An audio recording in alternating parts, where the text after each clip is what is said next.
Ордабасы футбол клубының әнұраны осылай басталған еді. Спорт түрін кеңінен насихаттау мақсатында байқау жарияланды.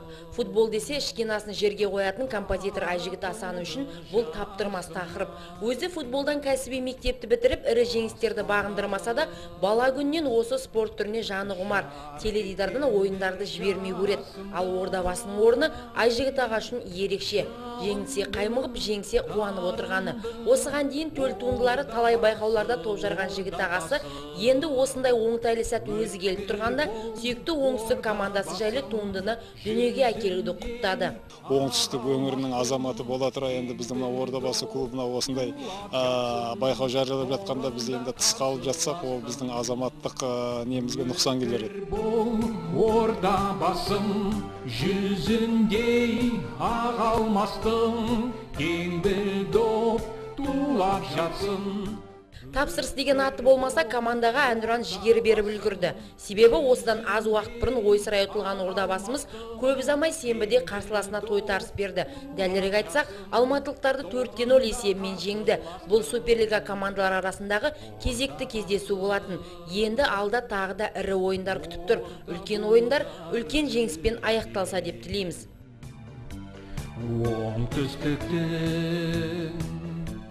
Өр намысын бермеңдер. Ән дүниеге келді. Енді осы тақырыпқа жаны жақын ақынды іздеу керек болды. Көп ұзамай ол да табыла кетті. Бұрыннан шығармашылық байланыстағы Бақытжан Ауданбаев. Жебе компаниясының құрылтайшы директорының қаламынан туған шығармаларды бүгінде елімізге танымал Жұбаныш Жексенұлы, Мұнарлан тобы Асқар Жүнісбеков сынды әншілер табысты орындап жүр.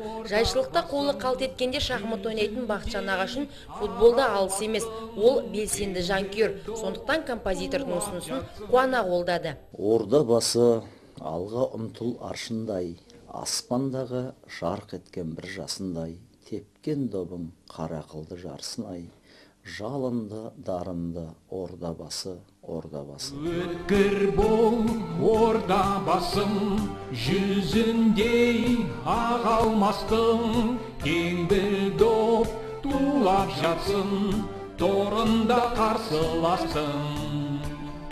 Осы өлеңім арқылы мен біртүрлі соларға айта алмаған, айқайлай алмаған, жаңағы қастарына жүгіріп келіп, «Ей, бұлай тепсейші, анаған пас берсейші» деп айта алмаған сөздерімді кішкене қайрат беру, қажыр беру, екінің бірінің қолынан келмейді ғой, өзің жаңағы трибунада отқан кезде. Олар естімейді сен айқайлағанды. Осы өлеңім арқылы біртүрлі жеткізген сияқтымын. Ордабасы командасының құрамында мықты ойыншылар баршылық. Оларға басшылар тарапынан да қолдау әрдайым көрсетіледі. Ордабасының жанкүйерлері де жетерлік. Ордабасын мен өзім тұрақты жанкүйерімін. Қашанда олардың ойындарын бәрін әрнеде өткізбеуге тырысам, мен олардың ол командада қашанда да мен үлкен пір тұтқамын. Мы постоянно болеем за нашу команду Ордабасы. Хотим, чтобы в этом году она заняла наиболее высокое место и поборолась за Кубок Казахстана. Әрбір кездесулерін құр жібермеуге тырысамыз, қолдан келгенше. Әрине қазіргі кезде кешегі мысалы ойында Алматыны 4-0 қылып жеңді, бұл біз үшін қуаныш. Ордабасының неғұрлым жоғарыдан көтерілгені біз үшін жақсы ғой. Өз туындылары Ордабасы футбол командасының әнұранына айналса деген ниеттегі 10 шақты үміткер байқауға қатысты. Міне 3 айдан кейін лайықты әнұран белгілі болды. Балапанды дүниеге әкелгендер енді оны қанаттандырмақ. Толығымен үнтаспаға орындалып өңделген соң бейнеклипте түсірілу жоспарда бар.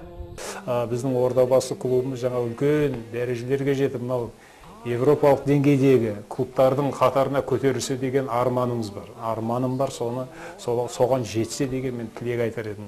Сондай бір үлкен белестерден көрінсе, Қазақстанда нөмір 1 команда болса деген арман. Кең бір доп тулап жатсын, торында қарсыластың. Өткір бол Ордабасым, жүзіндей аға алмастың, кең бір доп тулап жатсын, торында қарсыластың.